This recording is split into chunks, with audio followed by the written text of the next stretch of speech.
Okay, let's take a look at processing some high ISO images.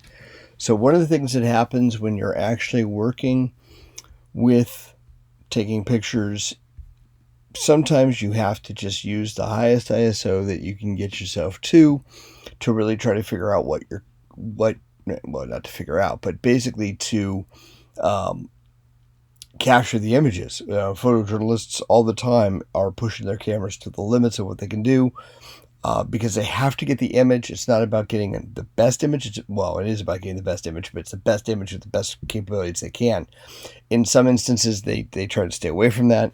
A lot of photojournalists who were new to digital when it first started realized that there were some very heavy limitations with the first of the cameras. The later cameras, the ones we've seen over the last like 5 to 10 years, have really pushed the boundaries of what can be done with high ISO. As you guys saw from the lectures, basically raising up the ISO in the camera is like turning up the volume on a stereo system. The louder they get, the more you might get feedback in the terms of what we call static or noise in our playback. So in a still image, you get a lot of noise. Now, some cameras can go as high as 100,000, 500,000, and sometimes into the millions of ISOs. In fact, Nikon has a couple cameras that are just really up there. As a joke, the ISO is so high that you could take a photograph probably with the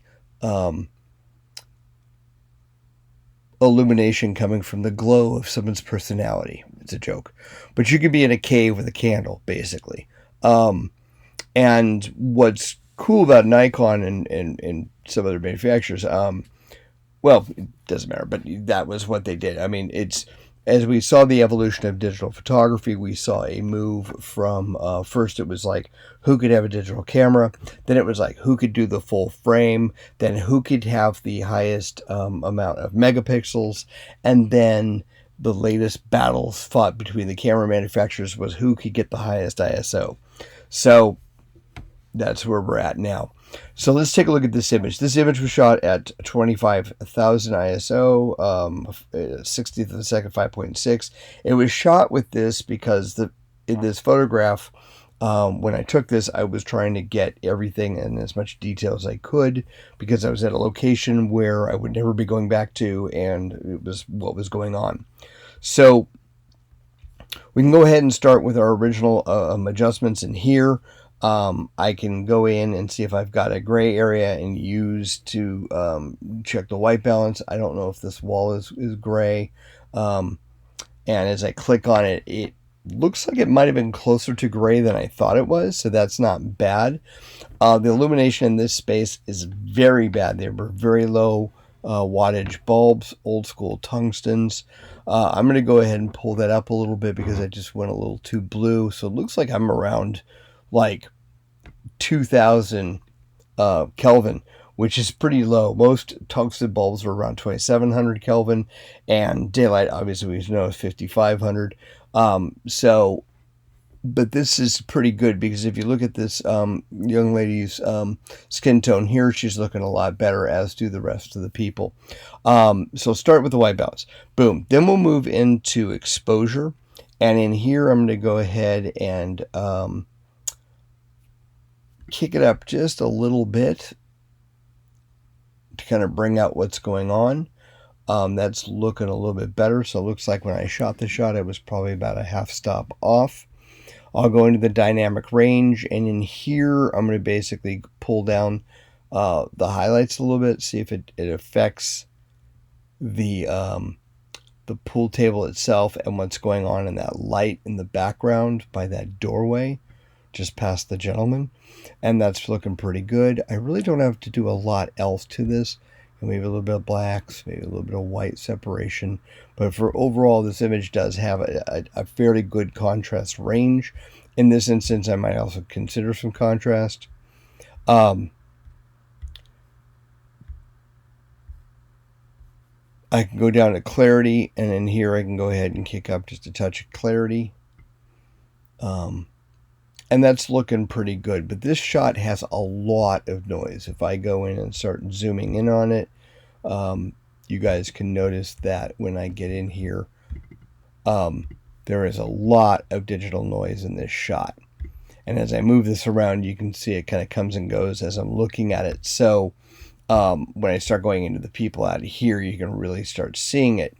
So we want to remove this because in some instances, this is way too much noise.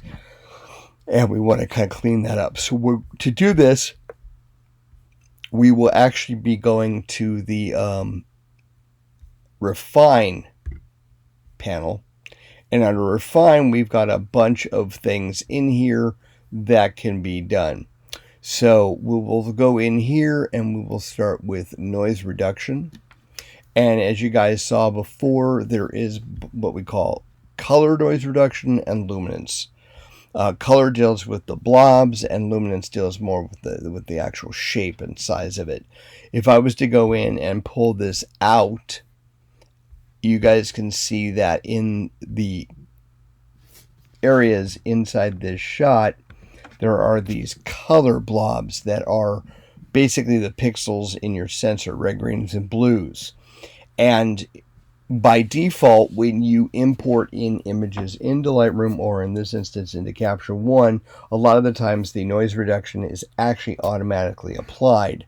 But then sometimes you want to go in and see what more you can do to it, because if it gets put in an automatic fashion, it may end up taking out some of the saturation of the image. If we look at this young lady here and this gentleman here, they're looking a little dull.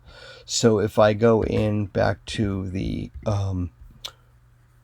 pool table, we'll look at the pool table fabric felt here, and we will go ahead, I'm going to pull it down and see where the color blobs start coming back in. Because even though it cranked it up to 50, I've now gone back down to around 35, and I'm not seeing it as much. And if you look at the skin tones here, they're getting a little bit better by pulling that back down, because we haven't removed color. So once again, I'm going to keep moving it back and see where the actual blobs start showing up. And in this instance, my blobs start coming back when I get down around 15. So now it's just more of a, I'm going to creep up on this. I'm going to see what happens if I just kind of go up slowly in the numbers and see where they start disappearing. At 25, I can still see there's some yellow patches. So once again, I'll take it back up to 35, and that might be where I have to settle. Still a little blotchy, but not bad. So now that's really helping me with what I've got. Now if I go back into before and after, you guys can see where we started and where we took it to. Now, because the lights were in tungsten, I might want to bring back some of the warmth to this shot, because it's about a mood or a look to the shot. So in this instance, to do that, I might go into back over to adjust, go back to white balance, and say, okay, I'm at 21 here. What if I go to 2800? And that is now added just a hint more warmth to the lights. So here's before 28 and after 28. And you could even go a little bit more, assuming these might be, so at 4,000 way too much. Or if I take this down to around, right around 3,000, this might, I don't like the skin tones there. So this becomes one of those ones where it comes down to what you want. If you really want the skin tones to be right, go to 2,700. So before and after, just a nuance of warmth to the light. Once again, sacrificing the skin tones for the mood, and it becomes a style choice. But I'm gonna go ahead and take it back to the skin tones. All right. In fact, let's just do this. Let's split the difference. Let's do 2350.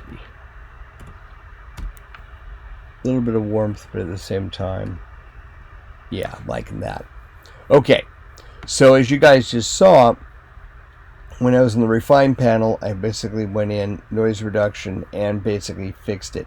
If I zoom in again, and mess with the luminance slider, you can see how much noise I actually had and what happens when I bring this up. So in this instance, I want to look at the young lady over here, and you can see how much is on her face. So if I go back to what it was by default, it took out a lot of it, but it softened the image a little bit.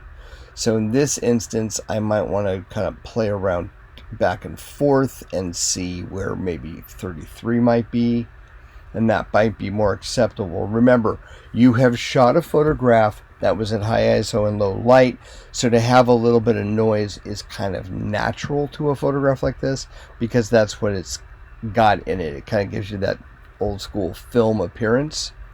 And so then what I could also do after that, if I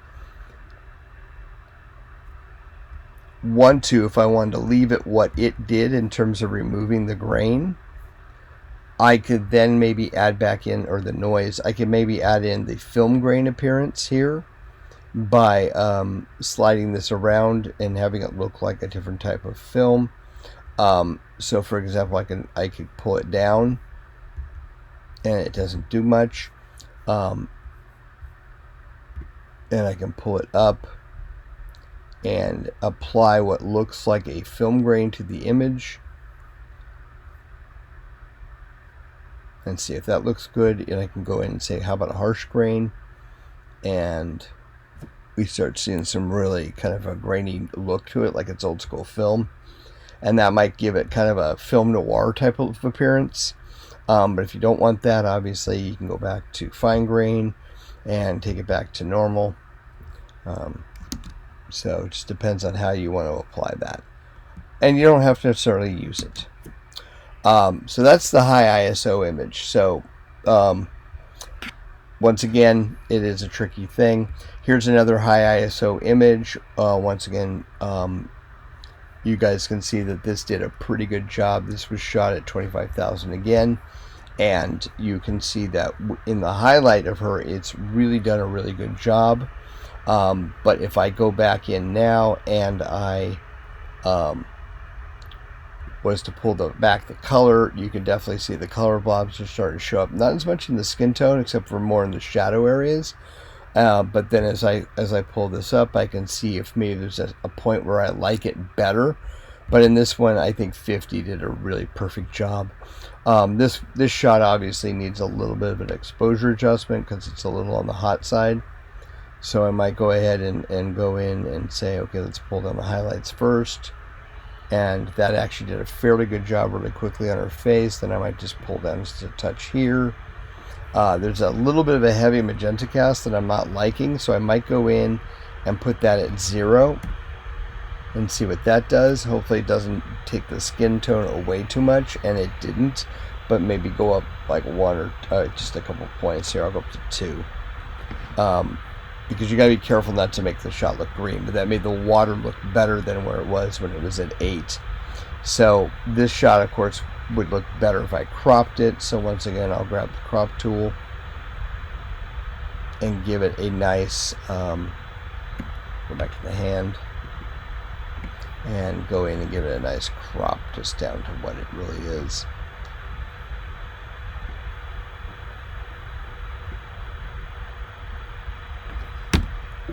Ta-da! Nice little Hawaiian luau type thing.